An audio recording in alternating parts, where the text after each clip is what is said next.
سال میں کم سے کم 1 یا 2 پروگرام آپ ہمیشہ آپ کے دستور العمل میں ہونے چاہیے. ایک بیوی کی شہادت کے موقع پر اور ایک بیوی کی ولادت کے موقع پر، کہ وہ بہت اہتمام سے ہوں، رسمی طور پر نہیں. کچھ شاعر بلا لیے، کچھ ذاکر بلا لیے اور تذکرہ کر لیا اور ہم خوش ہو لیے، نہیں، یہ کافی نہیں ہے. شاعروں کی عظمت اپنی جگہ، ذاکروں کی عظمت اپنی جگہ. جی جان سے اس طرح تذکرہ کیجئے کہ آپ کی روح بھی بالیدہ ہو، اور جو لوگ واقف نہیں ہیں، آشنا نہیں ہیں، شناسا نہیں ہیں، وہ بھی ذکر سیرت زہرا سے آشنا ہوں، واقف ہوں، شناسا ہوں. یہ رسالت ہے آپ کے کاندھوں پر، یہ پیغمبری آپ کو انجام دینی ہے.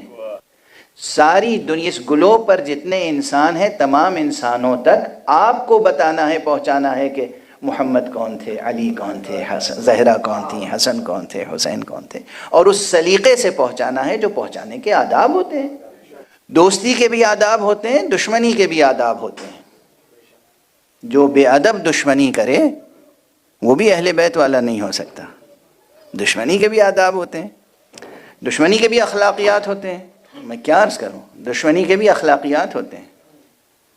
جو دشمنی کی اخلاقیات سے واقف نہیں ہوتے وہ باربرزم کرتے ہیں، کرتے خود ہیں، الزام دوسروں کو دیتے ہیں. دشمنی کے بھی اخلاقیات ہیں، دوستی کے بھی اخلاقیات ہیں، موافقت کے بھی آداب ہیں، مخالفت کے بھی آداب ہیں، مناظرے کے آداب ہیں. میں دست ادب جوڑ کے عرض کر رہا ہوں کہ یہ آداب، یہ ایتھکس ہر چیز کی، یہ اہل بیت نے سکھائی ہے، اور آپ میں سے ہر ایک پہ فرض ہے کہ اس کو پابندی کے ساتھ اپنائیں، اختیار کریں. اس میں چند باتیں اب کہہ لینے دیجئے، بعد میں تو عرض کروں گا. سب سے پہلی چیز یہ ہے، کوشش کیجئے کہ دنیا میں پہلے ہی سے اختلاف و خلفشار بہت ہے، اس اختلاف و خلفشار میں اضافہ نہ ہو. متحد رہیں، آپ متحد رہیں. الگ الگ سینٹرز بنے مگر آپس میں پھر بھی اتحاد رہے. الگ سینٹر بنانے کا مطلب یہ نہیں کہ دوسرے سینٹروں سے دشمنی کا رشتہ ہو. سوچئے گا اس پہ، ہر شخص سوچے، ہر فرد، ہر مرد، ہر عورت، ہر منتظم. الگ الگ آپ سینٹر بنائیں. کوئی ایک سینٹر اتنا بڑا آپ لندن میں نہیں بنا سکتے کہ جس میں لندن میں پائے جانے والے تمام شیعہ اکٹھا ہو جائیں. ممکن نہیں ہے، ممکن نہیں.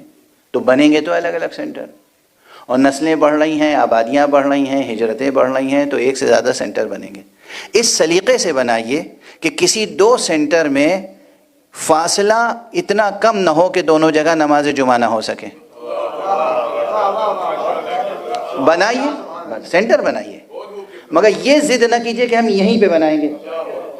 یہاں پہ ایک بنا ہوا ہے پہلے سے اور یہاں نماز جمعہ ہو رہی ہے.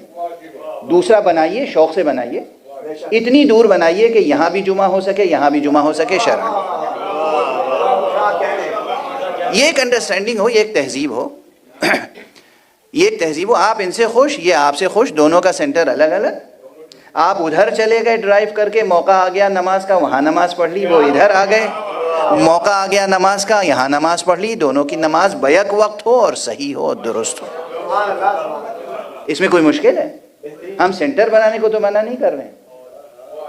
سینٹر بنائیں، 2 نہیں 10 بنائیں، 20 بنائیں، مگر اس سلیقے سے بنائیں کہ مودت کے رشتے نہ ٹوٹ جائیں.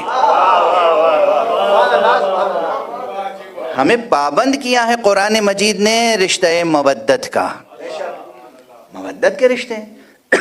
قرآن کی مرکزیت کے معنی کیا ہے؟ قرآن پہ عمل کرنا ہے. صرف قرآن رٹنا تھوڑی ہے، رٹنے والوں کی کمی نہیں ہے. رٹنے والوں پر بھروسہ کر کے امام کو آنا ہوتا تو آ چکے ہوتے.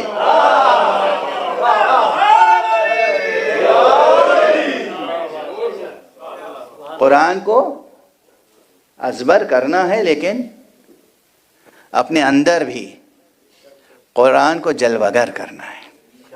دل نورانی ہو، ذہن نورانی ہو، آنکھیں نور قرآن سے نورانی ہو، دیکھنے کا انداز قرآنی ہو، سننے کا انداز قرآنی ہو، بولنے کا اسلوب قرآنی ہو، یعنی اس تہذیب میں ڈھلے ہوئے ہوں جو تہذیب قرآن نے سکھائی ہے.